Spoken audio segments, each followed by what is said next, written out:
성경이 묘미가 있는 것이 성경은 경전이지만 인간의 진실을 있는 그대로 드러냅니다. 신앙의 영웅이라고 해서 그 영웅의 좋은 점만을 찾아서 기술하지 않고 그 내면의 어두운 그림자, 겉으로 드러나지 않은 그의 죄악성, 그 사람 속에 세상 살면서 가진 상처와 허물들을 그대로 추적해서 우리 앞에 펼쳐 보여줍니다. 왜 그렇게 하느냐? 그것이 바로 우리 인간 자신일 뿐만 아니라 그 내면의 진실에서 출발해서 끊임없이 자기 자신으로 돌아올 때 그 영혼이 점점 소생되어 간다.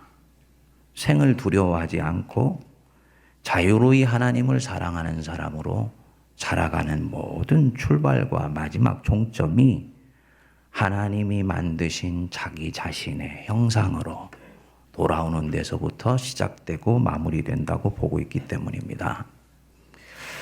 어제까지 위대한 신앙의 영웅처럼 보였던 게바, 베드로에게 부끄러운 모습이 있었다고 사도 바울이 오늘 본문에서 말씀을 합니다. 게바가 안디옥에 와서 젊은 지도자 바울을 만났습니다. 그래서 게바가 이 이방인과 함께하는 식사의 초대를 받아서 그들과 만찬을 하게 되었습니다. 원래 이방인들과 식사를 하거나 교제를 하는 것은 유대인들에게 있어서는 금기 사항이었는데 이 베드로가 그 자리에 가서 함께 식사하고 교제를 한 것입니다. 어마어마한 일이죠. 그런데 일이 터져버린 것입니다. 12절을 여러분들이 보시면 야고보에게서 온 어떤 이들이 이르기 전에 그랬지요. 그 게바와 함께 초대교회를 이끌고 있었던 야고보가 예고도 없이 안디옥 지방에 나타난 것입니다. 이 야고보는 예수님의 형제이면서 예루살렘 교회의 강경파 지도자입니다. 우리는 베드로가 훨씬 유명한 사람이라고 생각을 하지만 초대교회 때는 실제로 야고보가 베드로보다도 더욱더 영적, 행정적 권한이 세었다고 얘기를 합니다. 그러니까 이 야고보가 온다는 얘기에 베드로가 화들짝 놀란 거예요. 그래서 그 이방인과 식사하고 있던 자리를 박차고 일어나서 피해버렸습니다. 덩달아서 바나바까지 그렇게 행동에 합류했다고 성경은 말씀을 합니다. 그리고는 이것을 본 바울이 13절을 보시면 남은 유대인들도 그와 같이 외식함으로 바나바도 그들의 외식에 유혹되었느니라. 14절 우리 같이 읽겠습니다. 그러므로 나는 그들이 복음의 진리를 따라 바르게 행하지 아니함을 보고 모든 자 앞에서 게바에게 이르되 네가 유대인으로서 이방인을 따르고 유대인답게 살지 아니하면서 어찌하여 억지로 이방인을 유대인답게 살게 하려느라 하였노라. 예. 바울이 베드로와 그 일행이 외식을 한다고 꾸짖었습니다. 우리가 누군가한테 가끔 얘기하지요. 야, 쇼하지 마. 연기하지 마. 그러지요. 이 연기가 뭐냐? 실제 자기가 아닌 사람을 흉내내는 행위예요. 이게 연기예요. 내 속에 나는 사실이 있는데 나와 다른 모습으로 주변에 있는 사람들에게 보여주는 것입니다. 그리고 이 연기라는 말에서 여기에 나오는 이 외식, 위선자, 히포크레트라는 단어가 나왔습니다. 지금 베드로는 분명히 연기를 하고 있습니다. 여러분, 어느 베드로가 진짜 베드로일까요? 이방인의 식탁 공동체에 가서 같이 식사하면서 교제하는 베드로가 진짜 베드로인가요? 아니면 야고보가 왔다는 말을 듣고 화들짝 놀라서 그 자리를 피하는 베드로가 진짜 베드로일까요? 여러분 어떻게 보십니까? 베드로의 전후 삶을 추적해 보면 이방인과 기꺼이 음식을 먹는 베드로가 진짜 베드로입니다. 그는 하나님께서 유대인과 이방인을 그리스도 안에서 한 가족으로 묶어주셨다. 한 형제 한 자매로 불러주셨다는 것을 뼛속 깊숙한 곳까지 인식하고 있었던 사람입니다. 그렇기 때문에 이 안디옥에 와서 그들의 식탁 공동체에 가서 교제하는 것을 조금도 주저하지 않았던 것이지요. 그러는 가운데 강경파 이 야고보가 왔다는 말을 듣고 자기의 행위가 논란거리가 될까봐 그 자리를 피해버린 것입니다. 그러니까 진짜 얼굴 앞에 유대인의 체면이라는 가면을 하나 더 쓰게 된 것입니다. 이 순간. 이 베드로가 가끔씩 이래요. 보면 예수님이 무리를 걸으라니까 그 믿음을 가지고 무리를 걷다가 바람이 오니까 그 순간 마음을 빼앗겨 가지고 빠져들어갔잖아요. 내가 죽을지언정 주님 버리지 않겠나이다 했지만은 결국은 예수님 3번 부인했지 않습니까? 9가지는 잘 하는데 한 번씩 실수하는 사람이 이 베드로예요. 베드로가 여기서 또 한 번 그런 일들이 벌어진 것입니다. 근데 이 부분들을 보고 바울이 단순히 이것은 베드로의 행위가 체면을 지키는 문제로 이런 일이 벌어졌다고 보지 않습니다. 다시 아까 읽었던 본문 말씀 보시면 그러므로 나 바울은 그들이 복음의 진리를 따라 바르게 행하지 아니함을 보았다. 복음의 진리를 따라 바르게 행하지 아니하는 것을 보았다. 유대인과 이방인은 그리스도 안에서 하나이다. 복음이죠. 그 복음이 우리에게서 살아 역사하기 때문에 우리는 본래 하나님을 몰랐지만 한국 사람으로서 예수 그리스도 안에서 하나님의 자녀가 되는 특권을 누리고 살아가는 것입니다. 그런데 야고보가 왔다고 스스로 자기가 믿고 있던 진리를 버리고 자신은 그렇게 믿지 않는 척한 거예요. 가면을 쓴 것일 뿐만 아니라 여태까지의 진리를 스스로 부정했다. 그래서 복음의 진리를 따라 행하지 않는다라는 것을 봅니다. 자, 그러면 이 야고보가 온다는 말을 듣고 가면을 쓰는 이 베드로 속에 무엇이 움직이고 있는 건가요? 베드로 속에 있는 무엇이 베드로로 하여금 자기 자신의 내면의 진실을 가리우고 가면을 쓴 채 야고보를 대하도록 만들어 놓은 것일까요? 두려움이죠. 두려움. 자기 지위를 잃을 것에 대한 두려움, 권위를 상실하거나 권위가 실추될 것에 대한 두려움, 그래서 쓸데없는 추문에 휘말릴 것에 대한 두려움, 이 두려움이죠. 대부분의 사람들 제가 보니까 다 이것 때문에 가면 쓰고 살더라고요. 목사는 목사의 가면을 쓰고 장로는 장로의 가면을 쓰고 교인들은 교인들의 가면을 쓰고 그래서 교회 들어올 때의 모습과 교회 나갈 때의 모습이 다르고 가면 썼다가 집에 가면은 그 가면 벗고 본래의 자기로 돌아가. 너무 심하게 얘기한 겁니까? 전반적으로는 내 자신이 성도고 그리스도인으로서 처신을 하다가도 베드로처럼 한 번씩 가면을 쓰지 않습니까? 문제는 자신이 그렇게 가면을 쓰는 순간 자기 영혼은 더욱더 깊은 곳으로 추락하여서 자기 자신을 잃어버리게 된다는 데 있습니다.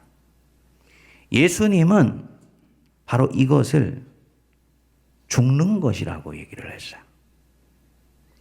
사람이 만일 온 천하를 얻고도 제 목숨을 잃으면 무엇이 유익하리요? 사람이 무엇을 주고 제 목숨과 바꾸겠느냐? 모든 세상에 있는 것을 얻었지만 네 목숨 잃으면 무슨 소용이 있느냐? 이 말씀을 하셨는데 이때 이 목숨이요. 우리 코로 숨쉬는 육적인 생명을 얘기하는 것이 아닙니다. 이 말씀이 어디 뒤에 나오냐면 자기 자신을 부인하고 나를 따르라는 말씀에 대한 부연 설명이에요. 다시 말씀드리면 네가 나를 신실하게 따라올 때 너의 생명을 얻을 것인데 네가 천하를 얻기 위해서 너의 그 생명을 놓쳐버린다면 그것이 너에게 무슨 소용이 있느냐 이 말씀입니다. 그래서 이때의 생명은 영적 생명이고 그 영적 생명이 솟아나는 영혼이 살아나는 것을 이야기를 하는 것입니다. 왜 가면을 쓰고 사는 것이 합당하지 않냐? 예수님이 그 바리새인들 되게 힐난하셨지 않습니까? 왜 그랬을까요? 그들은 위선자, 가면을 쓰고 사는 자들이라는 거예요. 그들은 자기 자신들의 영혼을 질식시키면서 살아가는 사람들일 뿐만 아니라 다른 사람들까지도 그 구덩이 속에다 같이 넣어가지고 스스로 죽어가는 사람들이라고 본 것입니다. 그래서 천하를 얻어도 영혼이 메말라가면 자기 자신으로서 살아가지 못하면 그것은 아무 소용도 없다. 저는 이 말씀이 있는 것이 너무너무나 감사합니다. 목사를 하면서도 아마도 이 전 세상에 있는 목사는 직업이 아닙니다. 그렇지만 만일에 이걸 직업으로 친다면은 가장 가면을 교묘하게 쓸 수 있는 직업이 이 목사라는 직업일 것 같아요. 무엇보다 교인들이 목사는 가면을 쓰고 살기를 기대합니다. 가면을 안 쓰면 지도자가 아닌 것처럼. 그래서 목사님들 보면 절대로 교인들 앞에서는 약한 모습 보이면 안 된다.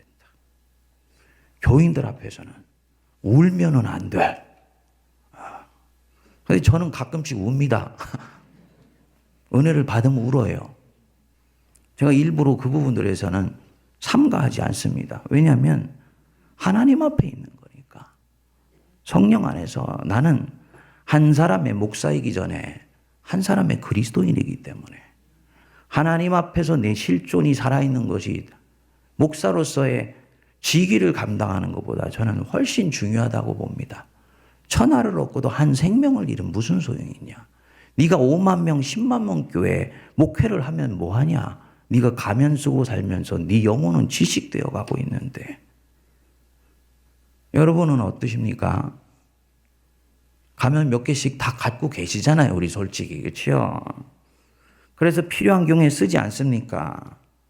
직장에 나가면 직장인으로서의 가면 쓰고 교사 선생님들이 있지만은 학생들 가르칠 때는 전혀 나는 실수하지 않는 것처럼 가면 쓰고 애들 가르치고 우리 그렇게 하잖아요.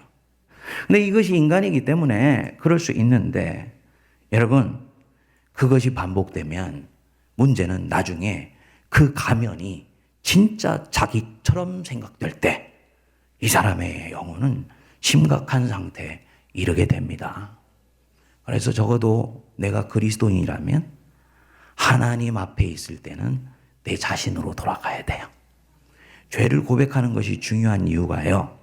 바로 여기 있습니다. 현대 그리스도인들은 죄를 고백하는 것이 무엇을 뜻하는지 잘 모르는 경우가 대단히 많이 있습니다. 죄를 고백하는 것은 죽어서 지옥 가지 않기 위해서, 죄 때문에 내 인생이 이 땅에서 험악해지지 않기 위해서 고백하는 게 아니에요.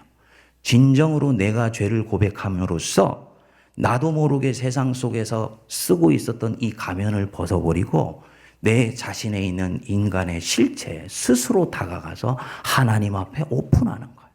그럼 그 사람이 그 순간부터 다시 살아나기 시작합니다. 그래서 기도가 많은 사람일수록 정직한 사람일 경우가 대단히 많이 있는 거지요.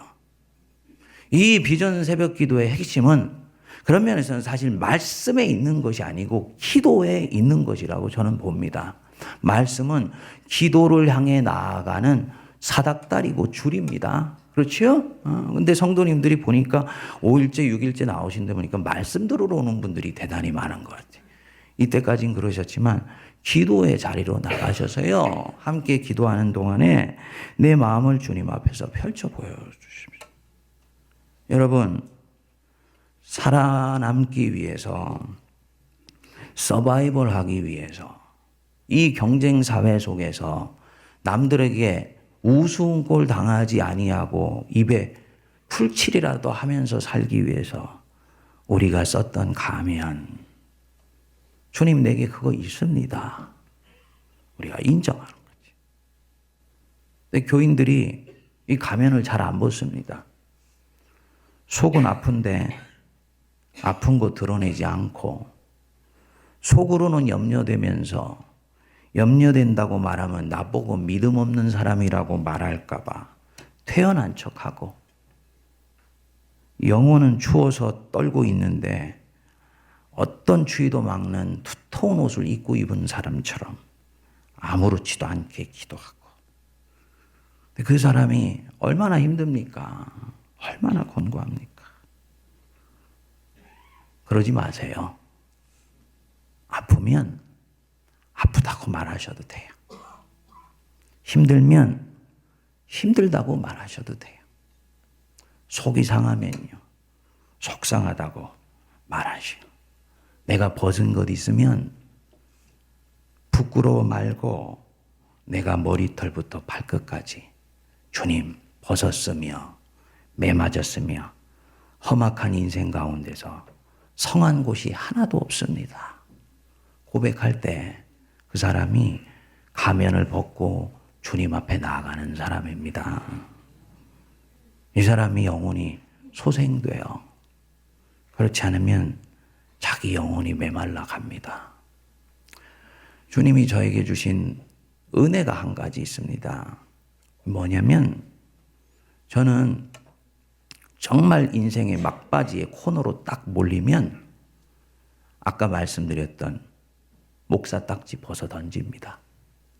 그리고 하나님 앞에 어떤 것이 가장 진실하게 반응하는 것인가를 찾아요. 그럼 하나님이 희한하게 길을 보여주시고 길을 열어주시더라고요. 당연하지요. 거기서부터 나는 새롭게 일어날 수 있도록 영혼을 주님이 살아있게 해주시니까. 우리 주님이 그러셨습니다. 수고하고 무거운 짐진 자들아 다 내게로 오라. 내가 너희를 쉬게 하리라. 나는 마음이 온유하고 겸손하니 나의 멍에를 메고 내게 배로와. 그리하면 너희 마음이 쉼을 얻으리니 이는 내 멍에는 쉽고 내 짐은 가벼움이니라. 아멘 하시지요? 오늘 우리 같이 기도할 때, 주님 저 헐벗었어요.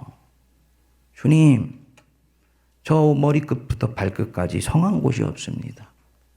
경쟁하면서 너무너무 힘들고, 우리 학생들 공부하면서 살아남기 위해서 너무너무나 고통스럽고, 다른 사람 앞에서 없으면서도 있는 척하면서 살아가는 거 저 너무너무 지쳤습니다. 가난한 것들도 속상한데 가난한 것을 숨기고 살아가려니 제 영혼은 더욱더 곤고합니다. 주님 앞에 내어놓을 수 있게 되기를 바랍니다. 이 내면의 진실을 나눌 수 있는 곳이 교회입니다. 내 속에 있는 허물이 조금도 허물로 받아들여지지 않고 오히려 수용되고 용납되고 자유할 수 있는 곳이 교회고, 그것이 좋은 교회예요. 왜 성도들이 모여서 예배만 드리는 것으로는 안 되냐?